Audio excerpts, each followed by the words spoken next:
Саламатсыздарбы? Мен Кыргыз-Өзбек университетинин кесиптик колледжинин Аятолла 119 тайпасынын студенти Мамытова Нургүл.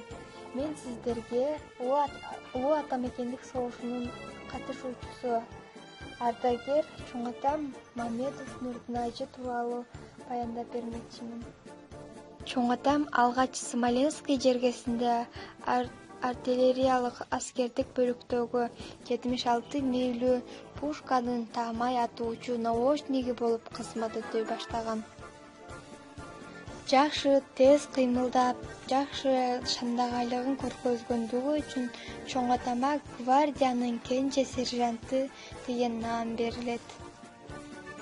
Чоңатам көптөгөн шаарларды немистик баскынчылардан бошотууга катышып, Полшанын Буга-Висла дарыясынын жээгиндеги салгылашууга, Германиянын Ордер дарыясынын жээгиндеги салгылашууда, Франкфурт шаарынын ээлөөдөгү салгылашууларга активдүү катышат.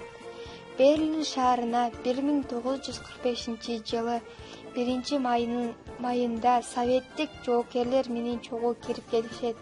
Берлинди ороп согушуп турушкан. Фашисттик баскынчылар көпкө дейре багынып бербей, жан бербей, көпкө чейин салгылашып турушту. Акыры 1945 жылы 9-майда биздин жоокерлер Рейхстагтын үстүндө жеңиш туусун орнотконго күбө болушту. Чоңатамы согуш жылдарында көрсөткөн эрдиги үчүн Варшава шаарын бошоткондугу жана Берлинди ээлеп, Гитлердик баскынчыларды багындыруудагы эрдиктери үчүн Кызыл армиянын башкы командачысы Йосиф Сталиндин өзү кол койгон ыраазычылык грамоталары жана Кызыл Жалгыз ордендери жана 2 даражадагы ата мекендик согуш ордендери жүрмөн кызматтары үчүн Варшаваны бошоткондугу үчүн Жуковдун улуу жеңиштин юбилейлик медалдары жана көптөгөн сыйлыктары менен сыйланган.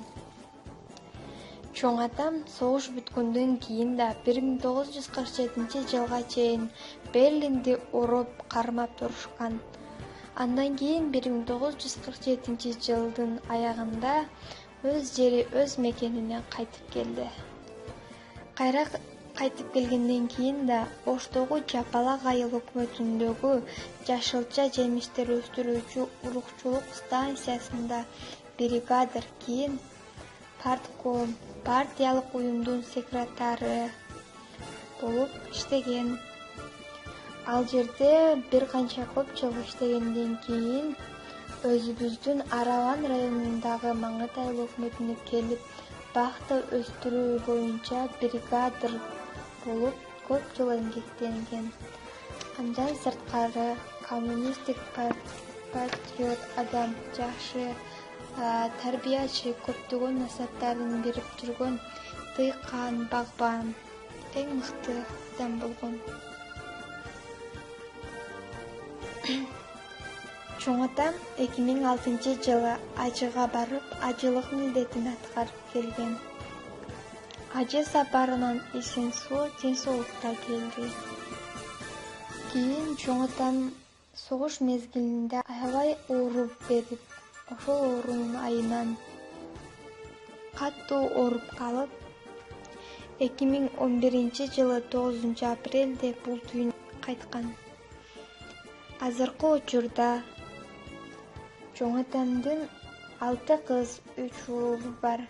60тан ашык небереси, 30дан ашык чөбөрөсү бар. Чоңатам каза тапканга чейин эл үчүн иштеп, эл үчүн күйгөн эр-азамат, эң мыкты инсан болгон. Мен Чоңатам менен сыймыктанам. Бүтүндөй Кыргызстанды быйылкы улуу жеңиштин 75 жылдык мааракеси менен коттоктоймун. Ар дайым жергибизде тынчтык болсун. Асманыбыз ачык, жерибиз тынч болсун. Байрамыңыздар куттуу болсун. 4 жыл бою тынчтык шаңы тыйылып, Тирүүлүккө согуш тарты жабышкан.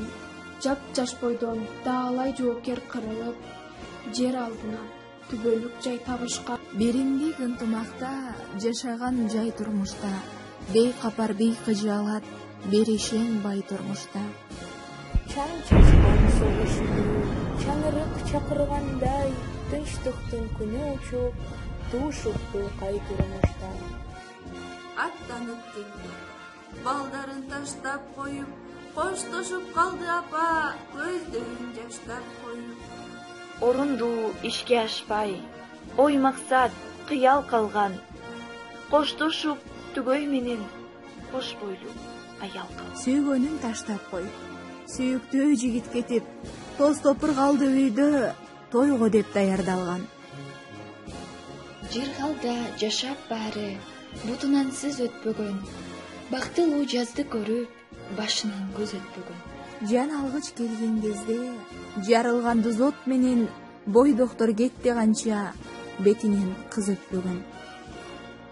Аламат согуш кезде, аламды тутун калдым. Энелер олтурган жок, ээн үйдө күлүп бардым. Эмсем деп сүт издеген, эркесин үйгө таштап, оор ишти кылган алар, уруунун жүгүн артып. Төгүлгөн кан сыяктуу, төгүлгөн арман ыза, кайтпады канча улар ата-эне маңдайына.